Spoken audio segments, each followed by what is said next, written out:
Chapter 13, Island of the Blue Dolphins.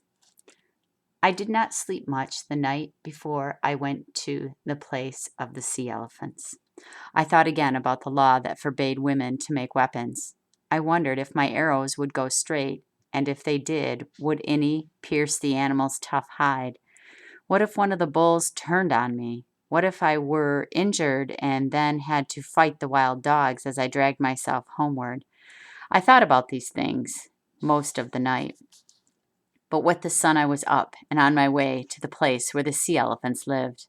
When I reached the cliff, the animals had left the reef and gathered along the shore. Like gray boulders, the bulls sat on the pebbly slope. Below them, the cows and their babies played in the waves. Perhaps it is not right to speak of young sea elephants as babies, for they are large as a man, but they are still babies in many ways.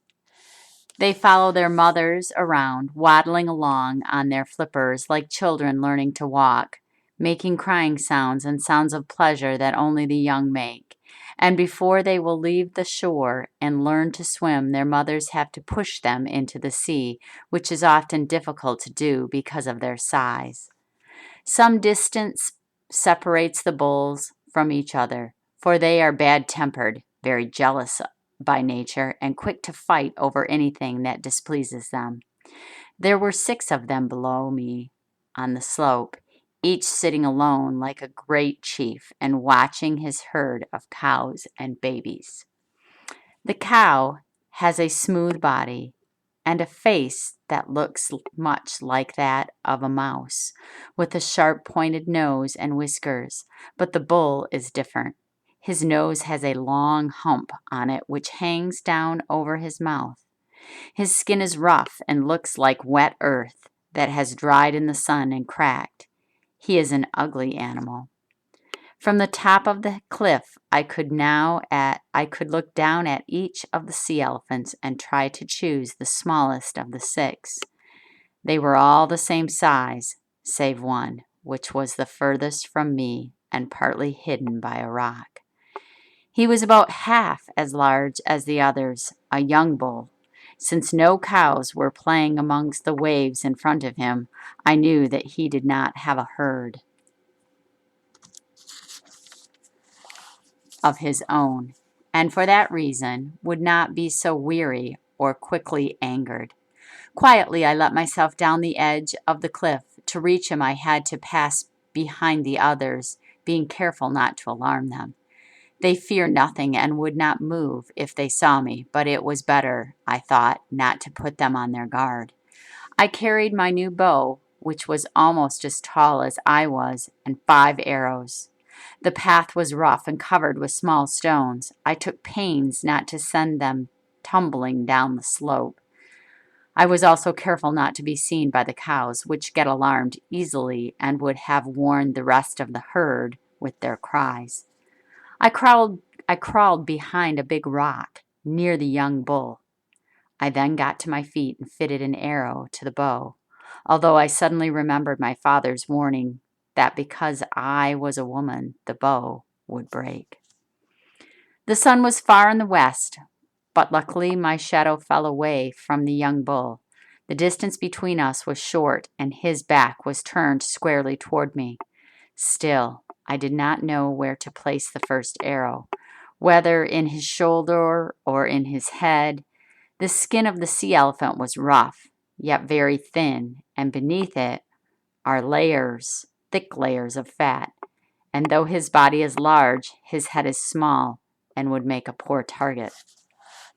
While I stood there behind the rock, not knowing what to do, again aware of my father's warnings, that a bow in the hands of a woman would always break in time of danger, the animal began to move towards the shore. At first I thought that by some chance he had heard me. I soon saw that he was on his way towards the cows that belonged to the old bull sitting nearby. The sea elephant moves fast in spite of his size, waddling along on his great flippers, which he uses like hands. The bull was nearing the water. I let the arrow go, and it went straight. At the last instant, he changed directions. and though the bow did not break, the arrow passed harmlessly to one side. I had failed to notice that the old bull was moving down the slope until I heard stones grating against each other. Quickly, he overturned his rival, and with a single burst of his shoulders overturned him. The young bull stood as high as a tall man and was twice that length, yet from the force of the blow, he rolled into the water and lay there, stunned. The old bull bore down upon him, swinging his head and bellowing so loud it echoed against the cliffs. The herd of calves, who were laying in the waves and scratching their heads with their flippers, stopped to watch the battle. Two of the cows were in the bull's path as he waddled towards his rival, but he went over them as if they were small stones. Using his tusk-like teeth, he ripped a long gash into the young bull's side. The young bull raised himself, and as he turned, his small eyes shone fiercely red. When the old bull slashed at him again, he struck first and sunk his teeth into the other's neck. He did not let go, and the two rolled over in the waves, splashing water high into the air. The cows scattered by now, but the other bulls still sat quietly on the slope. The two fighters paused, getting ready for a new attack. It was a good chance to send an arrow into the young bull, who lay on his back with his teeth still grasping the other's neck. But I hoped that he would win the battle, and I stood there and did not move. The old bull had many deep scars on his head and shoulders from battles he had fought before. Suddenly, he lashed out with his tail, trying to loose the hold of his neck, and struck the side of a rock. With his tail against the rock, he flung his body out of the water and thus broke away. He came quickly up the slope, his great mouth open, the young bull close behind. He came toward me, and in haste to get out of his way, not knowing whether he bent on attacking me, I stepped back. In doing so, I tripped over a stone and fell to my knees. I felt a sharp pain in my leg, but was quickly up. By this time, the old bull had whirled around and turned upon his pursuer so fast that the young bull was taken by surprise. Again, the young bull's flank was ripped deep, and again the force of the blow threw him backward into the water. The waves grew redder from the blood, but this time he rolled over and was waiting for the charge. He met the old bull with his shoulder. The sound was like rocks crashing together. Once more the young bull caught the other's throat, and together they disappeared beneath a wave. When they came up, they were still locked together.